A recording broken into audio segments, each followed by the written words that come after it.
This is News Fighters, where we fight the news so you don't have to. With Dylan Behan.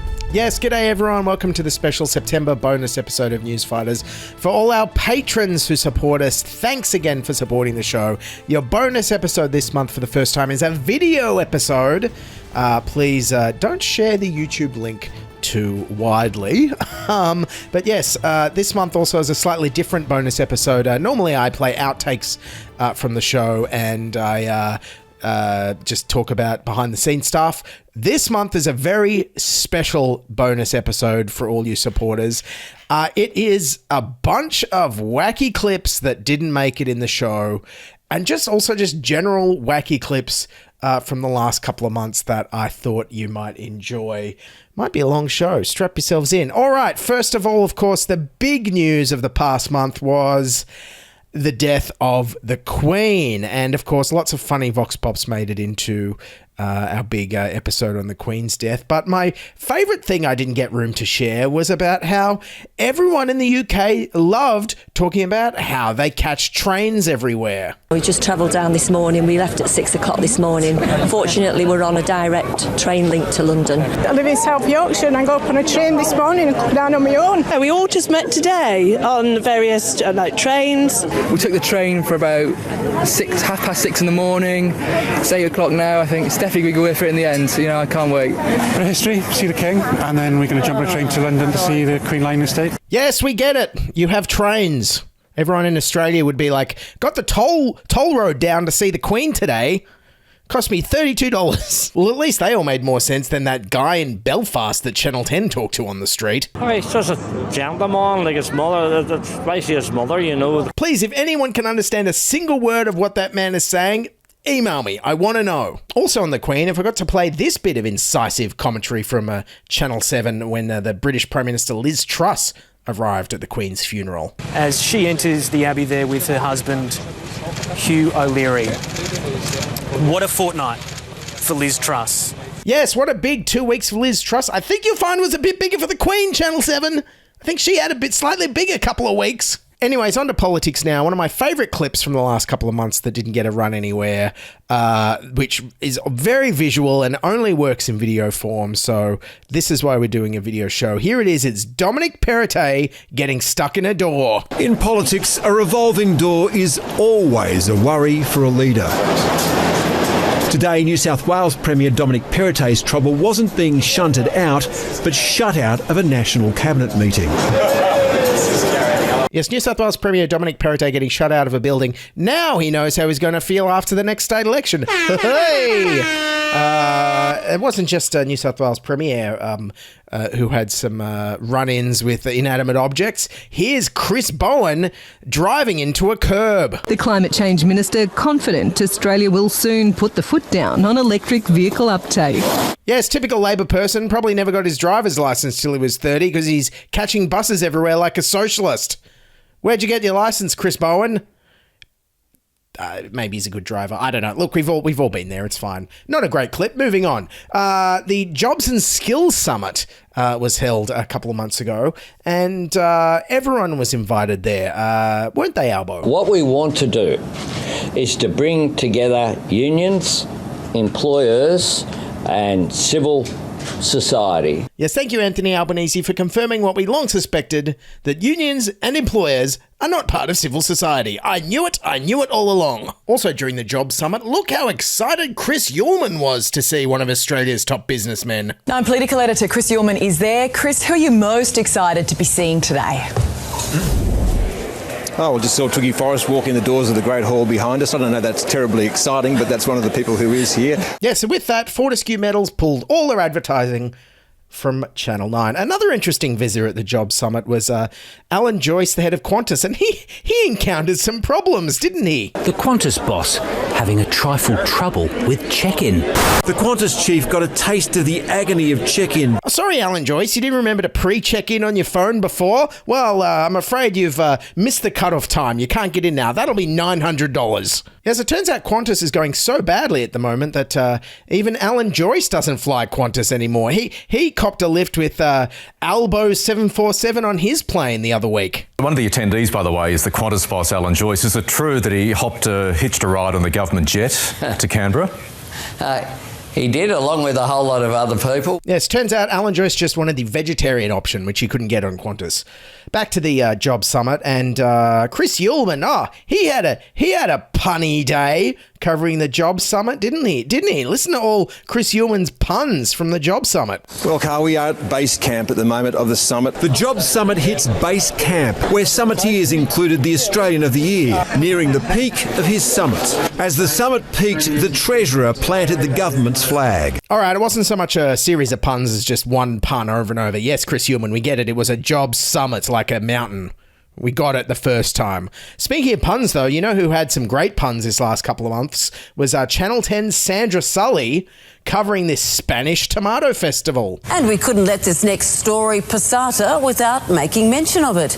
It was here one day and gone tomato. But after a 2-year pandemic absence, the Tomatina Festival in Spain is back, which meant they had some ketchuping to do with thousands of people covered from their heads to tomatoes. Pretty good pun run from Sandra Sully there. I mean, she's known for stuffing up much easier scripts. Residents in Florida are being urged to get out now with a monster storm forecast to smash into America's southeast with It wasn't just commercial networks who were good with puns recently. It was also ABC News Breakfast, where Michael Rowland couldn't stop talking about this bar for dogs. A New Jersey bar has thrown the old rule, no shoes, no shirt, no service, out the window, at least for one species. Dogs are allowed off their leads during, wait for it, Yappy Hour. You wrote that. I did indeed. Free to dig in sandpits and cool off in small plastic pools in the bar's outdoor space. I wish I did, I didn't. The pups are watched by doggy bouncers to make sure they don't get too rough. Yes, your tax dollars at work. Anyways, back to politics now, and you might be surprised to learn that the deputy leader of the Liberal Party is Susan Lee. Yes, I had no idea either. It turns out she doesn't have any idea what city she's in sometimes. I'm not part of any menu. I'm in Lismore. I'm talking to real people in the real world. You're in Sydney. Really That's hurting. Sydney CBD behind you. I was in Lismore right yesterday. Now.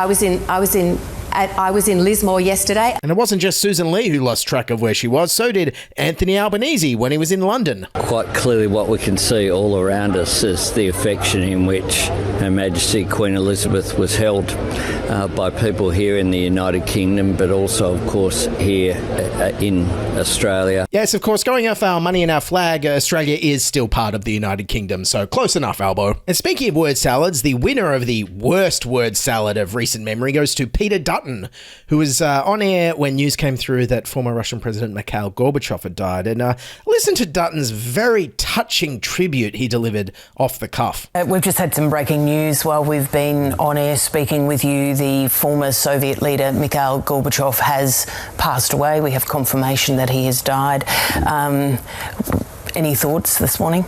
Well, it casts your mind back to his period and the interaction with the West, and obviously what we're seeing today is a very different leadership style and role, and I think the carnage that we're seeing in the Ukraine is horrific, and whilst people will mourn the loss understandably, I think the focus at the moment is on the damage that the current Russian leader is doing, and whilst it's slipped from the headlines, I think we should really remind ourselves every day that these attacks are still taking place on women and children, on places of shopping centres, residential buildings, etc. And unfortunately, the lessons of the 80s have been lost on somebody like President Putin. So I hope that we can return to a more sensible age, but that doesn't seem possible at the moment, which is a great tragedy. Peter Dutton, great to have your company on the couch this morning. My pleasure, thank you. Oh, I've never seen Peter Dutton so emotional in my life. What a touching tribute right there. Almost as touching as our former Prime Minister Tony Abbott's tribute to Mikhail Gorbachev, which basically went, Marxism's bad and it's everywhere in Australia now because Marxism. We've got to understand that the Marxists have figured out that the workers were never going to fall for this doctrine of economic equality. But in countries like ours, the intellectuals have certainly fallen for this idea of introducing what is effectively socialism in the guise of things like environmentalism, identity politics, and so on. Is Tony Abbott there preaching the virtues of economic inequality and keeping all the rich, talentless white men at the top? Speaking of white men at the top who really shouldn't be there, one of the greatest clips, which you've probably all seen, it did the rounds on Twitter, came from one of the most reviled politicians in the world, a man I actually personally hate, Doug Ford, Premier of Ontario. I did an episode on how Doug Ford absolutely botched COVID in Ontario, one of the worst responses in the world, absolutely terrible, until, of course, we had... Gladys and Dominic Perrottet stuff up Delta here. But yes, Ontario Premier Doug Ford stuffed COVID, somehow managed to get re-elected, and he was in the news recently because he swallowed a bee. It's coming from the health sector. Holy Christ. What was that? I just swallowed a bee. Oh my God. Holy Christ. I knew that little bugger. You okay? I'm good. He's down here buzzing around right now. He has a lot of real estate. Holy Christ, he's wedged to my throat. Sorry, guys. Little bugger got away in there. All right. Oh, I'm okay. He's buzzing in there. Well, if you need to get that bee out of you, hurry up, Doug Ford. I hear that Doug Ford is about to privatise healthcare. It'll cost a fortune soon. And speaking of privatising, I heard this great thought bubble from the New South Wales government, which sounds absolutely ridiculous. The state government will not rule out privatising Sydney cemeteries. A parliamentary inquiry has been told. The report's yet to be finished on how cemeteries are run. Now, has the New South Wales government considered for a half a second that user pays doesn't work when the users are dead? How are they going to get people dead in a cemetery to pay more money for being dead in a cemetery? They're dead. You can't bill them. They're dead.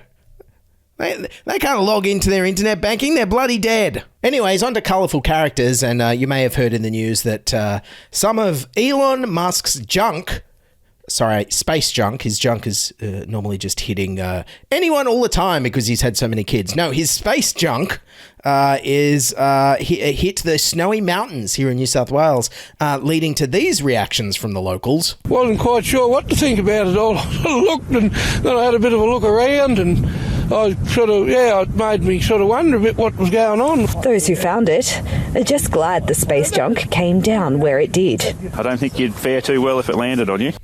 Yeah, you think, mate?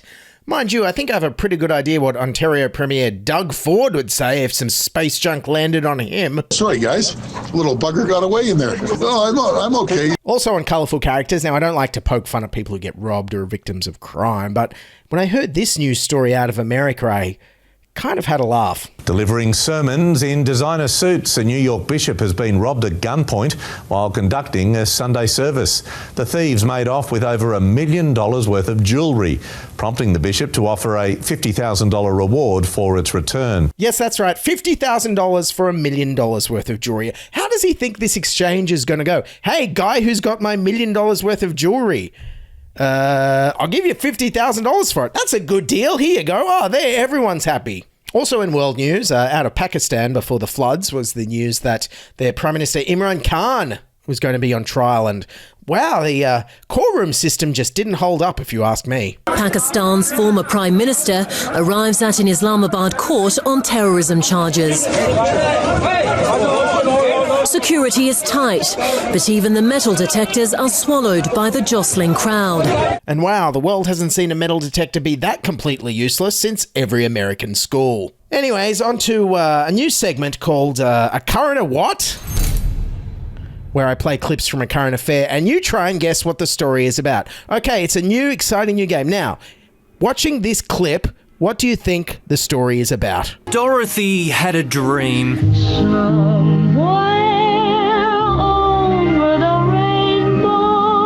But for some, the issue confronting us tonight is still black, white, and grey. Yes, that's right. If your guess was a remastered version of Wizard of Oz is coming out, or there's a Judy Garland film festival happening, you're completely wrong. Guess again. The news story that opens is about the rugby league. The issue confronting us tonight is still black, white and grey. Forget the land of Oz. Coach Des Hasler walked straight into a twister at Manly. Yes, and that week, of course, if you cast your mind back, was the week that a bunch of Manly players decided to not wear a jersey with a rainbow on it.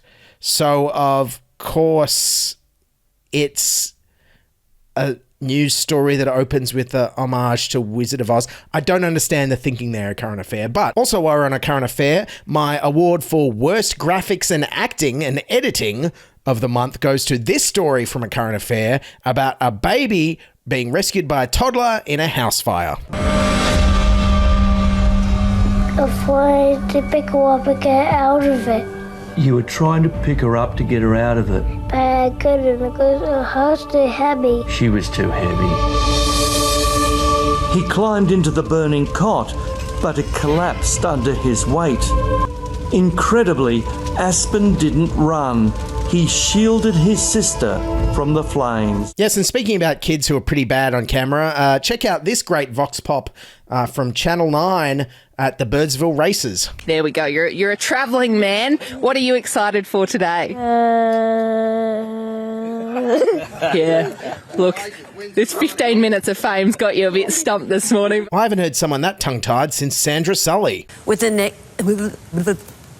Or maybe even that guy in Belfast. Oh, he's just a gentleman, like his mother. Yes, and a reminder here to all the TV channels, please interview children on live TV. It makes my job finding wacky clips a whole lot easier. Also, while we're on really bad live crosses, here's one of the worst live crosses of the last couple of months from the Today Show when they decided to do a live piece of camera with cheering footy fans in the background. You'll never guess what happened. More than 70,000 fans packed out the stadium last night.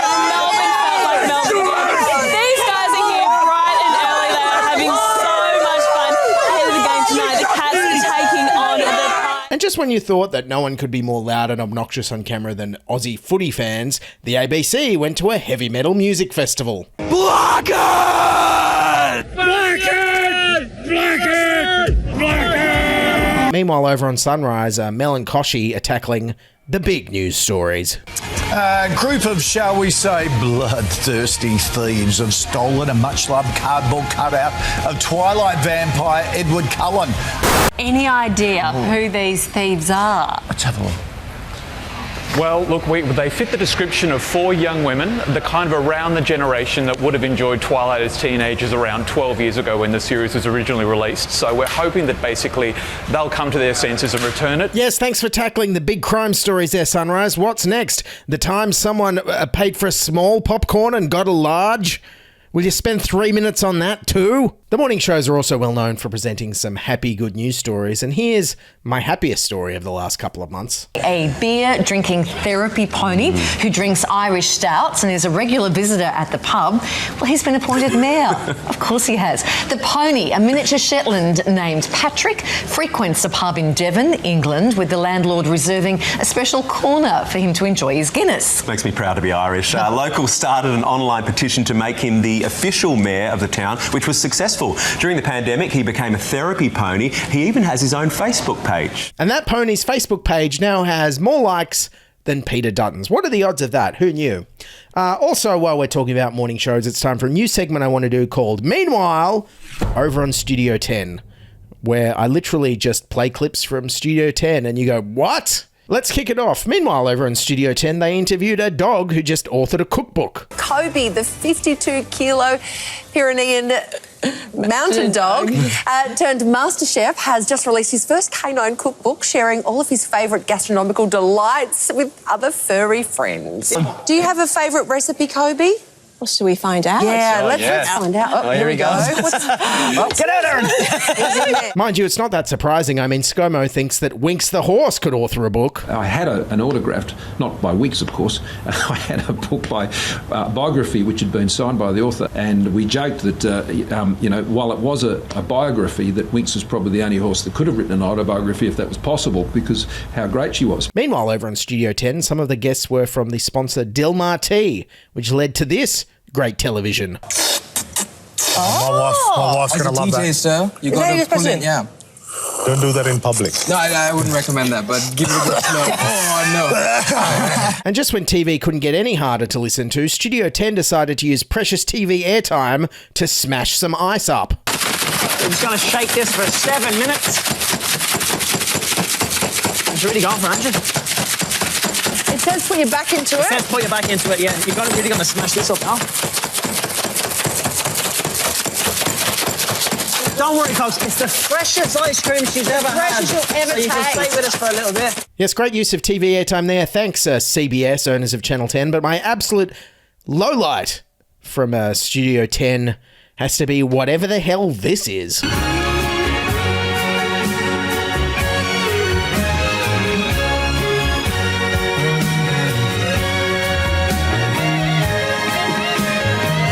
Yes, I know what you're thinking. It's real easy picking on the low-hanging fruit of commercial TV news breakfast shows. I bet ABC News Breakfast is much better. It's not like they just have someone on playing a trumpet for no reason.